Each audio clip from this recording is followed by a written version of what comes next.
ಹೇ ಪ್ರೇಕ್ಷಕ ದೇವರೇ, ಹೇಗಿದ್ದೀರಾ? ಚೆನ್ನಾಗಿದ್ದೀರಾ? ಇವತ್ತು ನಾನು ಈ ವಿಡಿಯೋದಲ್ಲಿ ರೀಸೆಂಟಾಗಿ ಜಿಯೋ ಫೈಬರ್ ತಗೊಂಡಿದ್ದೀನಿ. ಸಪೋಸ್ ನೀವು ಜಿಯೋ ಫೈಬರ್ ತಗೊಳ್ಳೋ ಉದ್ದೇಶ ಇದ್ದರೆ ಎಲ್ಲ ಪ್ರಾಸೆಸ್ ನಾನು ಈ ವಿಡಿಯೋದಲ್ಲಿ ಲೈವ್ ಪ್ರೂಫ್ ಜೊತೆ ನಿಮಗೆ ತೋರಿಸ್ತೀನಿ. ಅಂದರೆ ಈ ವಿಡಿಯೋದಲ್ಲಿ ನಾನು ಈ ಇನ್ಸ್ಟಾಲ್ ಪ್ರಾಸೆಸ್ ಎಲ್ಲ ಇರ್ತಿರ್ತಾನೆ ಅದೆಲ್ಲ ನಾನು ಕ್ಲಿಯರಾಗಿ ತೋರಿಸ್ತೀನಿ. ಹಾಗೆ ಪ್ಲಾನ್ಸ್ ಬಗ್ಗೆ ಮಾತಾಡಿದ್ನಿ, ಜಿಯೋ ಫೈಬರ್ ಪ್ಲಾನ್ಸ್ ಬಗ್ಗೆ ಮಾತಾಡಿದ್ನಿ, ಸ್ಪೀಡ್ ಟೆಸ್ಟ್ ಮಾಡಿ ತೋರಿಸ್ತೀನಿ ನಿಮಗೆ. ಅಪ್ಲೋಡ್ ಸ್ಪೀಡ್ ಹಾಗೆ ಡೌನ್ಲೋಡ್ ಸ್ಪೀಡ್ ತೋರಿಸ್ತೀನಿ. ಫೈನಲಾಗಿ ಏರ್ಟೆಲ್ ಬೆಟ್ರಾ ಇಲ್ಲಾಂದರೆ ಜಿಯೋ ಬೆಟ್ರಾ ಅಂತ ಫೈನಲಾಗಿ ನಾನು ಮಾತಾಡ್ತೀನಿ. ನಾನು ಲಾಸ್ಟ್ 2.5 ಇಯರ್ಸ್ನಿಂದ ಏರ್ಟೆಲ್ ಯೂಸ್ ಮಾಡ್ತಾ ಇದ್ದೀನಿ. ನಾನು ರೀಸೆಂಟಾಗಿ ಲಾಸ್ಟು 3 ಮಂತ್ಸ್ನಿಂದ ಈ ಜಿಯೋ ಫೈಬರ್ ಯೂಸ್ ಮಾಡ್ತಾ ಇದ್ದೀನಿ. ಎರಡು ಕಂಪೇರ್ ಮಾಡಿ ಯಾವುದು ಬೆಟರ್ ಅಂತ ನಾನು ಫೈನಲಾಗಿ ಮಾತಾಡಿದ್ದೀನಿ. ಫಸ್ಟ್ ನಾನು ಇನ್ಸ್ಟಾಲೇಷನ್ ಪ್ರಾಸೆಸ್ ಬಗ್ಗೆ ಕ್ಲಿಯರಾಗಿ ಮಾತಾಡಿದ್ದೀನಿ.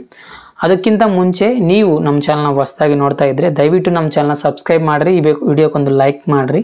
ನಾನು ಡೆಫಿನೆಟಾಗಿ ಒಳ್ಳೆ ಕಂಟೆಂಟ್ ಜೊತೆ ವೀಡಿಯೋಸ್ ಮಾಡ್ತೀನಿ. ಫಸ್ಟ್ ನೀವು ಇನ್ಸ್ಟಾಲ್ ಮಾಡಿಸ್ಕೊಬೇಕಂದ್ರೆ ಫಸ್ಟ್ ನೀವು ಗೂಗಲ್ ಕ್ರೋಮ್ ಓಪನ್ ಮಾಡಬೇಕು. ಗೂಗಲ್ ಕ್ರೋಮ್ ಓಪನ್ ಮಾಡಿದ ಮೇಲೆ ಅಲ್ಲಿ ಜಿಯೋ.com ಅಂತ ಸರ್ಚ್ ಮಾಡಬೇಕು. ಸರ್ಚ್ ಬಾರಲ್ಲಿ ಜಿಯೋ.com ಇಲ್ಲಾಂದರೆ ಜಿಯೋ ಅಂತ ಸರ್ಚ್ ಮಾಡಬೇಕು. ಸರ್ಚ್ ಮಾಡಿದ ಮೇಲೆ ಅಲ್ಲಿ ಜಿಯೋ.com ಬರ್ತದೆ. ನೀವು ಆ ವೆಬ್ಸೈಟ್ ಓಪನ್ ಮಾಡಬೇಕು. ಓಪನ್ ಮಾಡಿದ ಮೇಲೆ ಸ್ವಲ್ಪ ಕೆಳಗಡೆ ಸ್ಕ್ರೋಲ್ ಮಾಡಬೇಕು. ಸ್ಕ್ರೋಲ್ ಮಾಡಿದ ಮೇಲೆ ಅಲ್ಲಿ ಗೆಟ್ ಜಿಯೋ ಫೈಬರ್ ಅಂತ ಒಂದು ಆಪ್ಷನ್ ಬರ್ತೈತೆ. ನೀವು ಅದ್ರ ಮೇಲೆ ಕ್ಲಿಕ್ ಮಾಡಬೇಕು. ನೀವು ಅದ್ರ ಮೇಲೆ ಕ್ಲಿಕ್ ಮಾಡಿದ ಮೇಲೆ ಅಲ್ಲಿ ಫಸ್ಟು ನಿಮ್ಮದು ಮೊಬೈಲ್ ನಂಬರ್ ಎಂಟರ್ ಮಾಡಬೇಕು. ಮೊಬೈಲ್ ನಂಬರ್ ಎಂಟರ್ ಮಾಡಿದ ಮೇಲೆ ನಿಮ್ಮದು ಹೆಸರು ಎಂಟರ್ ಮಾಡಬೇಕು. ಆಮೇಲೆ ನೀವಿರೋ ಏರಿಯಾ ಪಿನ್ ಕೋಡ್ ಎಂಟರ್ ಮಾಡಬೇಕು. ಎಂಟರ್ ಮಾಡಿದ ಮೇಲೆ ಕೆಳಗಡೆ ಕ್ಲೈಮ್ ಆಫರ್ ಅಂತ ಇರ್ತೈತೆ, ನೀವು ಅದ್ರ ಮೇಲೆ ಕ್ಲಿಕ್ ಮಾಡಬೇಕು. ಅದ್ರ ಮೇಲೆ ಕ್ಲಿಕ್ ಮಾಡಿದ ಮೇಲೆ ನೆಕ್ಸ್ಟ್ ಪೇಜಲ್ಲಿ 50 ರೂಪೀಸ್ ಅಡ್ವಾನ್ಸ್ ಕೇಳ್ತೈತೆ. ಡೆಫಿನೆಟಾಗಿ ನೀವು ತಗೊಳ್ಳೋ ಉದ್ದೇಶ ಇದ್ದರೆ ನೀವು 50 ರೂಪಾಯಿ ಕಟ್ಟಬೇಕು. ಕಟ್ಟಿದ ಮೇಲೆ ಒಂದು ಆರ್ಡರ್ ID ಬರ್ತೈತೆ. ನೀವು 50 ರೂಪಾಯಿ ಕಟ್ಟಿದ ಮೇಲೆ ನೆಕ್ಸ್ಟ್ ಡೇ ಒಬ್ಬ ಜಿಯೋ ಸಂಬಂಧಿಸಿರೋ ಒಬ್ಬ ಟೆಕ್ನಿಷಿಯನ್ ಬರ್ತಾರೆ ನಿಮ್ಮ ಮನೆಗೆ. ಅವ್ರು ಬಂದ ಮೇಲೆ ನಿಮಗೆ ಕ್ಲಿಯರಾಗಿ ಪ್ಲಾನ್ಸ್ ಬಗ್ಗೆ ಎಕ್ಸ್ಪ್ಲೈನ್ ಮಾಡ್ತಾರೆ. ನಿಮಗೆ ಇಷ್ಟ ಆಗಿರೋ ಪ್ಲಾನ್ ನೀವು ತಗೋಬೋದು. ನಾನು 399 ರೂಪೀಸ್ ಪ್ಲಾನ್ ತಗೊಂಡಿದ್ದೀನಿ.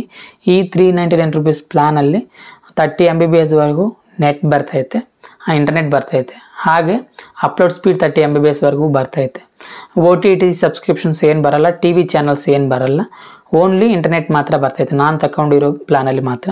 ಸಪೋಸ್ ನಿಮಗೆ OTT ಪ್ಲಾನ್ಸ್ ಏನನ್ನ ಬೇಕಂದರೆ ನಾನು ಇಲ್ಲಿ ಸ್ಕ್ರೀನ್ ಮೇಲೆ ಹಾಕ್ತೀನಿ, ನೀವು ನೋಡ್ಬೋದು. ಈ ಥರ ಮಂತ್ಲಿ ಪ್ಲಾನ್ಸ್ ಇದ್ದಾವೆ, OTT ಪ್ಲಾನ್ಸ್ ಇದ್ದಾವೆ. 599 ಐತೆ. ಈ 599 ರೂಪೀಸ್ ಪ್ಲಾನಲ್ಲಿ OTT ಚಾನಲ್ಸ್ ಬರ್ತವೆ, ಕೆಲವೊಂದು ಲೈವ್ ಚಾನಲ್ಸ್ ಬರ್ತವೆ ಕನ್ನಡವು. ನೀವು ನೋಡಿ ನಿಮಗೆ OTT ಬೇಕಾ ಇಲ್ಲಾಂದರೆ ಓನ್ಲಿ ಇಂಟರ್ನೆಟ್ ಸಾಕಾ ನೀವು ಡಿಸೈಡ್ ಮಾಡಿ. ಅವ್ರು ಕೇಳಿದರೆ ನಿಮಗೆ ಯಾವ ಪ್ಲ್ಯಾನ್ ಬೇಕೋ ಅವರು ಆ ಪ್ಲ್ಯಾನ್ ಸೆಲೆಕ್ಟ್ ಮಾಡ್ತಾರೆ. ಸೆಲೆಕ್ಟ್ ಮಾಡಿದ ಮೇಲೆ ನಿಮ್ಮದು ಒಂದು ಆಧಾರ್ ಕಾರ್ಡ್ ಕೊಡಬೇಕು ಅವ್ರಿಗೆ ಪ್ರೂಫ್ಗೆ. ನೀವು ಆಧಾರ್ ಕಾರ್ಡ್ ಕೊಟ್ಟಿದ ಮೇಲೆ ಅವರು ರಿಜಿಸ್ಟರ್ ಮಾಡಿ ಒಂದು ಲಿಂಕ್ ಸೆಂಡ್ ಮಾಡ್ತಾರೆ. ಆ ಲಿಂಕಲ್ಲಿ ನಿಮಗೆ 6 ಮಂತ್ಸ್ ಇಲ್ಲಾಂದರೆ 12 ಮಂತ್ಸ್ಗೆ ನೀವು ಪೇಮೆಂಟ್ ಮಾಡಬೇಕು. ನೀವು 6 ಮಂತ್ಸ್ ಇಲ್ಲಾಂದರೆ 12 ಮಂತ್ಸ್ಗೆ ನೀವು ಪೇಮೆಂಟ್ ಮಾಡಿದ ಮೇಲೆ ನಿಮಗೆ ಒಂದು ಆರ್ಡರ್ ID ಬರ್ತೈತೆ. ನೀವು 6 ಮಂತ್ಸ್ ಪೇಮೆಂಟ್ ಮಾಡಿದ ಮೇಲೆ ನೆಕ್ಸ್ಟ್ ದಿನ ನಿಮ್ಮ ಮನೆಗೆ ಟೆಕ್ನಿಷಿಯನ್ ತಿರ್ಗಾ ಬರ್ತಾರೆ ಬೇರೆಯವರು. ಅವ್ರು ಬಂದ ಮೇಲೆ ಅವರು ನಿಮ್ಮ ಹತ್ರ ಇರೋ ಪೋಲ್ ಚೆಕ್ ಮಾಡ್ತಾರೆ, ಜಿಯೋ ಕನೆಕ್ಷನ್ ಏನು ಆಯ್ತಾ ಇಲ್ಲ ಅಂತ ಚೆಕ್ ಮಾಡ್ತಾರೆ.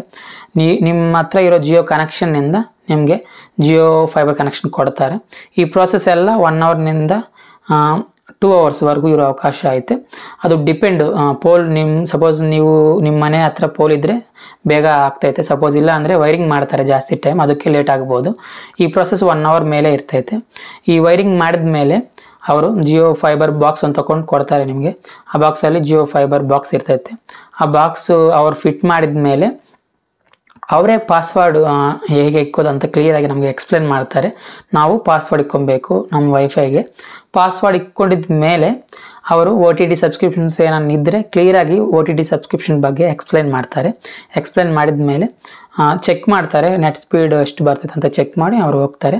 ಆಮೇಲೆ ಅವ್ರ ಪಾಸ್ವರ್ಡ್ ಆಲ್ರೆಡಿ ನಿಮಗೆ ತೋರಿಸಿದ್ದಾರೆ. ಪಾಸ್ವರ್ಡ್ ನಿಮಗೆ ಇಷ್ಟ ಆಗಿರೋದು ಇಟ್ಕೊಂಡಿದ ಮೇಲೆ ನೀವು ಕನೆಕ್ಟಾಗಿ ಲ್ಯಾಪ್ಟಾಪ್ ಆಗ್ಬೋದು, ಮೊಬೈಲ್ ಆಗ್ಬೋದು, TV ಆಗ್ಬೋದು, ನೀವು ಯೂಸ್ ಮಾಡ್ಕೊಬೋದು. ಈ ಥರ ನಿಮ್ಮ ಮನೆಗೆ ನೀವು ಜಿಯೋ ಫೈಬರ್ ಕನೆಕ್ಷನ್ ಇಕ್ಕೊಬೋದು. ಇವಾಗ ನಾನು 4 ಮಂತ್ಸ್ನಿಂದ ಯೂಸ್ ಮಾಡ್ತಾ ಇದ್ದೀನಿ. ಈ 4 ಮಂತ್ಸಲ್ಲಿ ನಾನು ರಿವ್ಯೂ ಬಗ್ಗೆ ಮಾತಾಡಿದರೆ ಈ 4 ಮಂತ್ಸಲ್ಲಿ 1-2 ಟೈಮ್ಸ್ ನನಗೆ ಸ್ವಲ್ಪ ಪ್ರಾಬ್ಲಮ್ ಬಂತು. ಅವ್ರು ಬಂದು ಕ್ಲಿಯರಾಗಿ ಪ್ರಾಬ್ಲಮ್ ಸಾಲ್ವ್ ಮಾಡಿದ್ದಾರೆ. ನೆಟ್ಟಲ್ಲಿ ಸ್ವಲ್ಪ ಕಡಿಮೆ ಆಯಿತು ಸ್ಪೀಡ್, ಅವ್ರು ಬಂದು ಪ್ರಾಬ್ಲಮ್ನ ಸಾಲ್ವ್ ಮಾಡಿದ್ದಾರೆ. ಪ್ರಾಬ್ಲಮ್ ಏನಿಲ್ಲ. ನೀವು ಸಪೋಸು ಜಿಯೋ ಬ್ರ್ಯಾಂಡ್ ನಿಮಗೆ ಇಷ್ಟ ಅಂದರೆ ಮಾತ್ರ ತಗೋಬೋದು. ಪ್ರೈಸ್ ಸ್ವಲ್ಪ ಕಡಿಮೆಗೆ ಬರ್ತಾಯಿದೆ. ನಾವು ಏರ್ಟೆಲ್ ಜೊತೆ ಕಂಪೇರ್ ಮಾಡಿದರೆ ಕಡಿಮೆಗೆ ಬರ್ತಾಯಿದೆ, ನೀವು ತಗೋಬೋದು. ಇವಾಗ ಏರ್ಟೆಲ್ ತೊಗೊಳೋದು ಬೆಟ್ರಾ ಇಲ್ಲಾಂದರೆ ಜಿಯೋ ತೊಗೊಳೋದು ಬೆಟ್ರಾ ಅಂತ ಮಾತಾಡಿದರೆ, ಸಪೋಸು ನಿಮ್ಮ ಬಜೆಟ್ ಸ್ಟ್ರಿಕ್ಟ್ ಆಗಿದ್ದರೆ ಮಾತ್ರ 399ನಲ್ಲಿ ಜಿಯೋದಲ್ಲಿ ಬರ್ತೈತೆ. Jio fibre minimum 399. ಆದರೆ ನಾವು ಏರ್ಟೆಲಲ್ಲಿ ನೋಡಿದರೆ 499 ಇರ್ತೈತೆ. ಆದರೆ ಅಲ್ಲಿ ಏರ್ಟೆಲಲ್ಲಿ ಮಿನಿಮಮ್ ಸ್ಪೀಡ್ 40 Mbps ವರೆಗೂ ಬರ್ತೈತೆ. ಅದಕ್ಕೆ ಸ್ಪೀಡ್ ಡಿಫ್ರೆನ್ಸ್ ಐತೆ. ಆದರೆ ಇಲ್ಲಿ ಮಿನಿಮಮ್ ಅಮೌಂಟ್ 399 ಮಾತ್ರನೇ ಇರೋದು. ಏರ್ಟೆಲ್ ನೋಡಿದರೆ 499 ಇರ್ತೈತೆ. ಏರ್ಟೆಲಲ್ಲಿ ಪಾಸಿಟಿವ್ ಏನಂದರೆ, ಸಪೋಸು ನೀವು ಜಿಯೋ ಫೈಬರ್ ಜೊತೆ ಏರ್ಟೆಲ್ DTH ಕನೆಕ್ಷನ್ ತಗೊಂಡಿದ್ರೆ ಏರ್ಟೆಲ್ ಬ್ಲ್ಯಾಕ್ ಅಂತ ಒಂದು ಬರ್ತೈತೆ. ನೀವು ಅದು ತಗೊಂಡಿದ್ರೆ ಅವರು DTH ಕನೆಕ್ಷನ್ ಬಾಕ್ಸ್ ಇರ್ತೈತೆ, ಅದು ಫ್ರೀಯಾಗಿ ಕೊಡ್ತಾ ಇದ್ದಾರೆ. ಹಾಗೆ ನಮಗೆ ಪ್ರೈಸ್ ಎರಡು ಸೇರಿಸಿದರೆ ಬ್ಲ್ಯಾಕ್ ಪ್ರೈಸ್ ತಗೊಂಡಿದ್ರೆ ಪ್ರೈಸ್ ಸ್ವಲ್ಪ ಕಡಿಮೆ ಆಗ್ತಾ ಇದೆ. ಅದು ಅದರಲ್ಲಿ ಬೆನಿಫಿಟ್ಟು. ಡೆಫಿನೆಟಾಗಿ ನೀವು DTH ಹಾಗೆ ಫೈಬರ್ ಕನೆಕ್ಷನ್ ತಗೊಬೇಕಂತ ಉದ್ದೇಶ ಇದ್ದರೆ ಮಾತ್ರ ಏರ್ಟೆಲ್ ತಗೊಳೋದು ಒಳ್ಳೆಯದು. ಏರ್ಟೆಲ್ ಬ್ಲ್ಯಾಕ್ ತಗೊಳೋದು ಒಳ್ಳೆಯದು. ಏರ್ಟೆಲ್ ಲಿಂಕ್ ಕೂಡ ನಾನು ಈ ವಿಡಿಯೋ ಡಿಸ್ಕ್ರಿಪ್ಷನಲ್ಲಿ ಕೊಡ್ತೀನಿ, ನೀವು ಕ್ಲಿಕ್ ಮಾಡಿ ಚೆಕ್ ಮಾಡಿ ತಗೋಬೋದು. ಸಪೋಸು ನೀವು ಓನ್ಲಿ ಇಂಟರ್ನೆಟ್ ಮಾತ್ರ ತಗೊಬೇಕು ಅನ್ಕೊತಾ ಇದ್ದರೆ ಮಾತ್ರ ಈ ಜಿಯೋ 399 ತಗೊಳೋದು ಒಳ್ಳೆಯದು. ಸಪೋಸ್ ನಿಮಗೆ ಸ್ಪೀಡ್ ಇನ್ನೂ ಬೇಕಂದರೆ ಏರ್ಟೆಲಲ್ಲಿ ಆಗ್ಬೋದು, ಜಿಯೋ ಅಲ್ಲೇ ಆಗ್ಬೋದು 100 Mbps. ಆ ಥರ ಇನ್ನೂ ಪ್ಲ್ಯಾನ್ಸ್ ಜಾಸ್ತಿನೇ ಇದ್ದಾವೆ. ಡೆಫಿನೆಟಾಗಿ ನೀವು ನಿಮಗೆ ಇಷ್ಟ ಆಗಿರೋ ಪ್ಲ್ಯಾನ್ ನೀವು ತಗೋಬೋದು. ನಿಮಗೆ ಎಷ್ಟು ಬೇಕಾಗಿತ್ತೋ ನೀವು ಚೆಕ್ ಮಾಡಿಕೊಂಡು ನೀವು ಪ್ಲ್ಯಾನ್ಸ್ ತಗೋಬೋದು. ನೀವು ನಾರ್ಮಲಾಗಿ ಒಂದು ಜಿಯೋ ಫೈಬರ್ ತಗೊಬೇಕು ಅನ್ಕೊತಾ ಇದ್ದರೆ 399 ಪ್ಲಾನ್, ಇಲ್ಲಾಂದರೆ ಏರ್ಟೆಲಿಂದ ತಗೊಬೇಕಂದ್ರೆ ಮಾತ್ರ ಮಿನಿಮಮ್ ಪ್ಲಾನ್ ತಗೊಳೋದು ಒಳ್ಳೆಯದು. ನಾನು ಎರಡು ಮಿನಿಮಮ್ ಪ್ಲಾನ್ಸೇ ಯೂಸ್ ಮಾಡ್ತಾ ಇದ್ದೀನಿ. ಏರ್ಟೆಲ್ ಆಗ್ಬೋದು, ಜಿಯೋ ಆಗ್ಬೋದು, ಮಿನಿಮಮ್ ಪ್ಲಾನ್ಸೇ ಯೂಸ್ ಮಾಡ್ತಾ ಇದ್ದೀನಿ. ಲಾಸ್ಟ್ 2 ಇಯರ್ಸ್ನಿಂದ ಏರ್ಟೆಲ್ ಯೂಸ್ ಮಾಡ್ತಾ ಇದ್ದೀನಿ. ಲಾಸ್ಟು 3-4 ಮಂತ್ಸ್ನಿಂದ ಜಿಯೋ ಯೂಸ್ ಮಾಡ್ತಾ ಇದ್ದೀನಿ. ಮಿನಿಮಮ್ ಪ್ಲಾನ್ಸೇ ಯೂಸ್ ಮಾಡ್ತಾ ಇದ್ದೀನಿ. ಪ್ರಾಬ್ಲಮ್ ಏನಿಲ್ಲ. ಬಫರ್ ಮ್ಯಾಕ್ಸಿಮಮ್ ಆಗಲ್ಲ, ಪ್ರಾಬ್ಲಮ್ ಏನಿರಲ್ಲ. ನೀವು ತಗೊಬೇಕಂದ್ರೆ ನಾರ್ಮಲ್ ಯೂಸ್ಗಾದರೆ ಮಾತ್ರ ಡೆಫಿನೆಟಾಗಿ ನೀವು ಮಿನಿಮಮ್ ಪ್ಲಾನ್ಸ್ ತಗೊಳೋದೇ ಒಳ್ಳೆಯದು. ಏರ್ಟೆಲ್ ಆಗ್ಬೋದು, ಜಿಯೋ ಆಗ್ಬೋದು. ಇವಾಗ ನಾನು ಸ್ಪೀಡ್ ಟೆಸ್ಟ್ ಮಾಡಿ ತೋರಿಸ್ತೀನಿ, ನೀವು ನೋಡ್ಬೋದು. ಇದು ನಾನಿರೋ ಪ್ಲಾನ್ ಅಪ್ ಟು 30 Mbps ವರೆಗೂ ಬರೋ ಅವಕಾಶ ಐತೆ. ನೀವು ನೋಡ್ಬೋದು. ಡೌನ್ಲೋಡ್ ಸ್ಪೀಡ್ ನೋಡಿದ್ರೆ 29 Mbps ಐತೆ. ಹಾಗೆ ಇವಾಗ ನಾನು ಅಪ್ಲೋಡ್ ಸ್ಪೀಡು ತೋರಿಸ್ತೀನಿ, ನೀವು ನೋಡ್ಬೋದು. ಸ್ಕ್ರೀನ್ ಮೇಲೆ ಹಾಕಿದ್ದೀನಿ, ನೀವು ನೋಡ್ಬೋದು. ಅಪ್ಲೋಡ್ ಸ್ಪೀಡ್ 30 Mbpsಗಿಂತ ಜಾಸ್ತಿನೇ ಐತೆ, ನೀವು ನೋಡ್ಬೋದು ಕ್ಲಿಯರಾಗಿ. ಇವಾಗ ಫೈನಲ್ ರಿಸಲ್ಟ್ಸ್ ನಾವು ನೋಡಿದ್ರೆ ಡೌನ್ಲೋಡ್ ಸ್ಪೀಡ್ 29.9 Mbps ಐತೆ. ಅಪ್ಲೋಡ್ ಸ್ಪೀಡ್ ನಾವು ನೋಡಿದ್ರೆ 32.7 Mbps ಐತೆ. ಹಾಗೆ ನೀವು ಯಾವ ಪ್ಲಾನ್ ತಗೊಂಡಿದ್ರು ಆ ಪ್ಲಾನ್ಗೆ GST ನಾವು ಎಕ್ಸ್ಟ್ರಾ ಕಟ್ಟಬೇಕು. ಅದು ಅವ್ರು ತಗೊಳುವಾಗ ಅವರು ಅದ್ರ ಬಗ್ಗೆ ಮಾತಾಡಲ್ಲ. ಡೆಫಿನೆಟಾಗಿ ನೀವು ನೆನಪಿಟ್ಕೊಬೇಕು. ನೀವು ಯಾವ ಪ್ಲಾನ್ ತಗೊಂಡಿದ್ರು GST ಎಕ್ಸ್ಟ್ರಾ ಇರ್ತೈತೆ. ಅಂದರೆ ಇವಾಗ ನಾನು 399 ರುಪೀಸ್ ಪ್ಲಾನ್ ತಗೊಂಡಿದ್ದೀನಿ. 399 ರುಪೀಸ್ ಪ್ಲಾನ್ಗೆ ಎಕ್ಸ್ಟ್ರಾ GST ನಾನು ಕಟ್ಟಬೇಕು. ಅದು ಅವರು ಎಲ್ಲಿ ಮೆನ್ಷನ್ ಮಾಡಲ್ಲ, ಅವರು ಅದ್ರ ಬಗ್ಗೆ ಮಾತಾಡೋದೇ ಇಲ್ಲ. ಡೆಫಿನೆಟಾಗಿ ನೀವು ಅದು ನೆನಪಿಟ್ಕೊಬೇಕು. ಡೆಫಿನೆಟಾಗಿ ನೀವು ಏರ್ಟೆಲ್ ಆಗ್ಬೋದು, ಜಿಯೋ ಆಗ್ಬೋದು ತಗೋಬೋದು. ಸರ್ವಿಸ್ ಬಗ್ಗೆ ಮಾತಾಡಿದರೆ ಏರ್ಟೆಲ್ ಆಗ್ಬೋದು, ಜಿಯೋ ಆಗ್ಬೋದು ಆವ್ರೇಜ್ ಆಗೈತೆ ಅಷ್ಟೇ. ಅಂದರೆ ನಮಗೆ ಏನೋ ಪ್ರಾಬ್ಲಮ್ ಬಂದರೆ ಅಷ್ಟು ಕ್ವಿಕ್ಕಾಗಿ ಅವರು ರಿಯಾಕ್ಟ್ ಆಗ್ತಾ ಇಲ್ಲ. ರಿಯಾಕ್ಟ್ ಆಗ್ತಾರೆ ಡೆಫಿನೆಟಾಗಿ, ಸ್ವಲ್ಪ ಸ್ಲೋ ಆಗೈತೆ. ಸರ್ವಿಸ್ ಮಾತ್ರ ಆವ್ರೇಜ್ ಅಂತ ನಾನು ಡೆಫಿನೆಟಾಗಿ ಅಂತೀನಿ.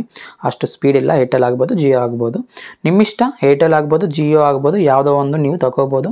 ನಾನು 2 ಲಿಂಕ್ಸು ಈ ವಿಡಿಯೋ ಡಿಸ್ಕ್ರಿಪ್ಷನಲ್ಲಿ ಕೊಡ್ತೀನಿ. ನೀವು ಆ ಲಿಂಕ್ ಮೇಲೆ ಕ್ಲಿಕ್ ಮಾಡಿ ನಿಮಗೆ ಇಷ್ಟ ಆಗಿರೋ ಫೈಬರ್ನ ನೀವು ತಗೋಬೋದು. ಈ ವಿಡಿಯೋ ಇಷ್ಟೇ ಪ್ರೇಕ್ಷಕರೇ. ನಾನು ಈ ವಿಡಿಯೋನಿಂದ ಜಿಯೋ ಫೈಬರ್ ಬಗ್ಗೆ ನಿಮಗೆ ಎಷ್ಟು ಇನ್ಫಾರ್ಮೇಷನ್ ಕೊಟ್ಟಿದ್ದೆ ಅಂತ ಅನ್ಕೊತಾ ಇದ್ದೀನಿ. ವಿಡಿಯೋ ಇಷ್ಟ ಆದರೆ ವಿಡಿಯೋಗೊಂದು ಲೈಕ್ ಮಾಡಿರಿ, ಹಾಗೆ ನಮ್ಮ ಚಾನಲ್ ಸಬ್ಸ್ಕ್ರೈಬ್ ಮಾಡಿರಿ. Thank you so much for watching. Jai Hind.